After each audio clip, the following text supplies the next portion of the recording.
Hey, once again, this is Ebervalius. And as you might have noticed, it's been quite a while since I last updated to my channel, and that would be because I've been quite busy in the last few months. Anyway, let's talk about good stuff. Today, I'll do something a little different. I'll be making a book review of sorts. And we're talking about this book right here. It's in Portuguese, as you can see, but it's Guns, Germs and Steel. It's a famous book, yeah. And it's a very controversial one as well.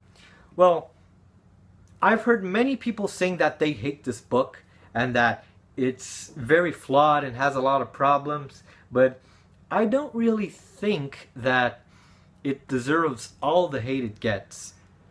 Anyway, let's analyze the problems which are frequently attributed to this book. The first of them is that it is overly deterministic. Indeed, it is a very deterministic book. It talks about how the environment influences the evolution of human societies and their technology and stuff like that. Well, some people, they feel uneasy with that sort of thing because they tend to believe that humans are special and humans can do everything and all obstacles can be overcome if you use your mind and your brains. Well, but the truth is that our world is deterministic, at least to some degree. If there's a society that lives in, I don't know, a desert continent, like it's a very dry continent and it has few resources which are easily exploitable to hunter-gatherers, like Australia, for example. You have a certain kind of society there that it's totally different from what you see in, well, China, for example. They are two very different places, and these places spawned two very different societies. And, well, if you believe that the environment played no role in this story, well, I must say that you are naive.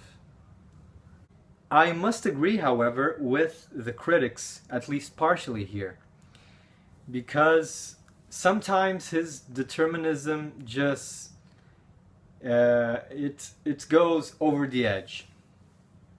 Well, a certain degree of determinism, geographical determinism and stuff like that, it makes sense.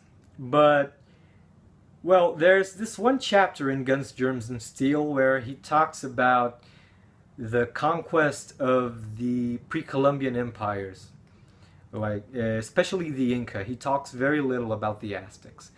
And there are certain problems with this chapter. To begin with, he completely ignores the human factor behind the conquest.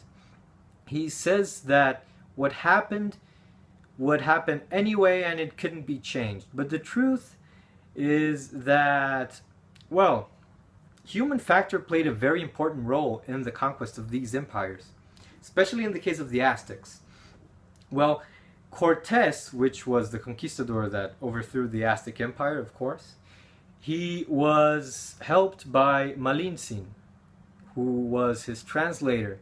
And Malintzin played a very important role in the conquest of the Aztec Empire because, well, to begin with, she avoided the defeat of the Spaniards by the Aztecs and the Cholulans when they made an alliance, the Aztecs and the Cholulans, to destroy the Spaniards, taking them by surprise.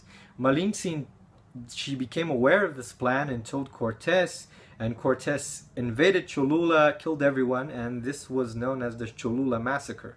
So Malintzin was in the right place, in the right time, and that is definitely something that should be accounted for, and human factor cannot be ignored. Of course, it was not just human factor. You have, for example, smallpox and technology and horses. But I think in this case, smallpox is especially important because when you have technologies and new animals, in this case horses and war dogs, stuff like that, it's more easy to adapt to new technologies and new weapons, new animals, than it is to adapt to new diseases. When it comes to diseases, you depend on your immune system. When it comes to technology, you can appropriate it, you can learn from it, and so on. And another serious problem in this chapter is that he takes Spanish sources for granted. For example, when he talks about the Aztecs, he says that Montezuma, he thought Cortez was a god. And well, this is a common story you hear, that Montezuma thought Cortez was some sort of reincarnation of Quetzalcoatl or stuff like that. But it's not very widely accepted among scholars nowadays because it appears only in Spanish sources, and the first mention of this story dates from 1540.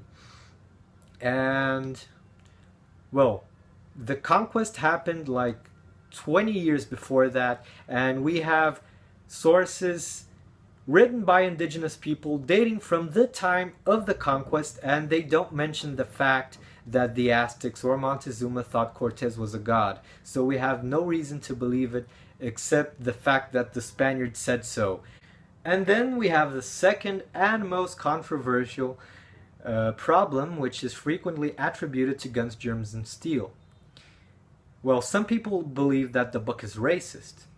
Well, I've read it, and in some parts of it, Jared Diamond directly attacks and deconstructs the racist misconceptions about human societies and their evolution and how this kind of stuff works.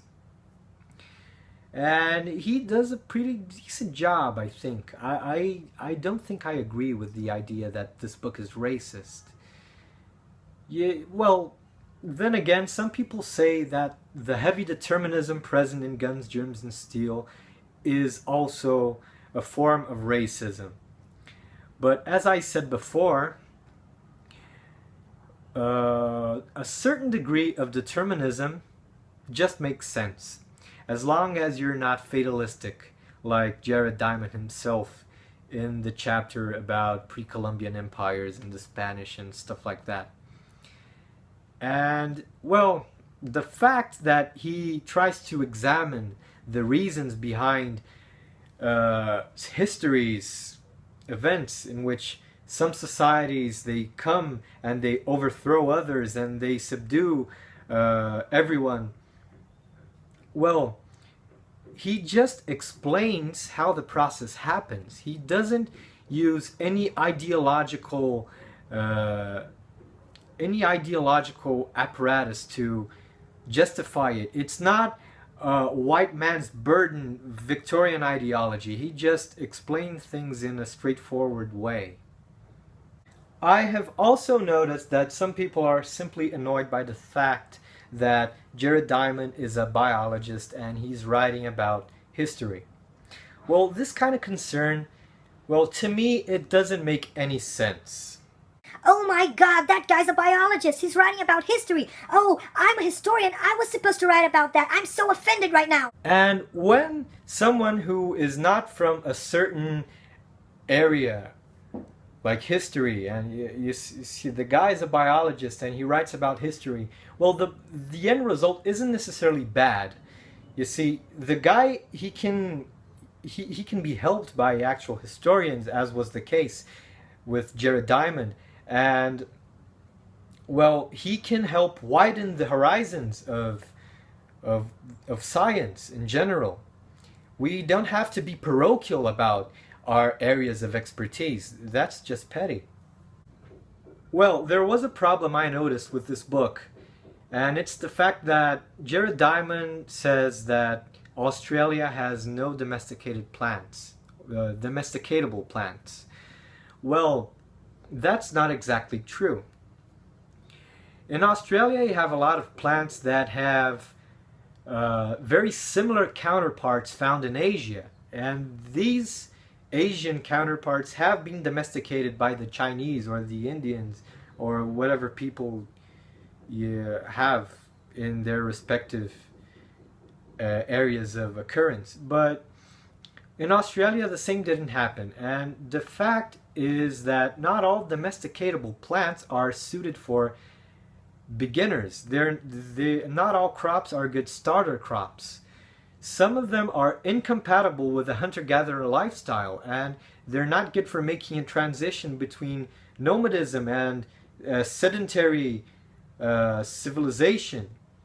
And you can't expect Aboriginal Australians to domesticate these plants because, well, it just wouldn't make sense. But there are some things in this book that I like very much.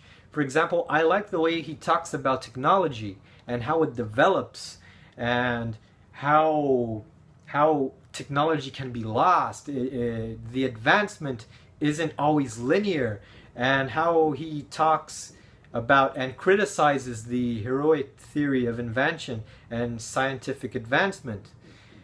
And the book, it isn't a cliche. It doesn't stick to Europeans and Native Americans and Spaniards and Aztecs and Spaniards and Incas. It talks about other stuff too. It talks about Polynesian warfare. It talks about the invasion of the Chatham Islands by the Maori.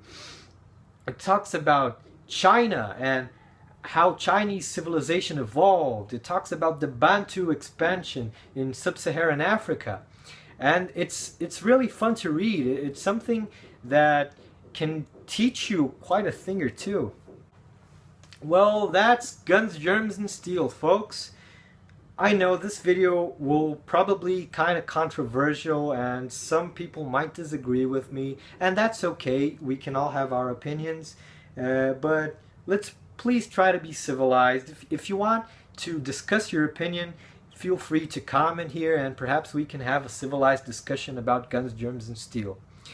Well, that's all for today, folks. Thank you very much for watching and see you next time.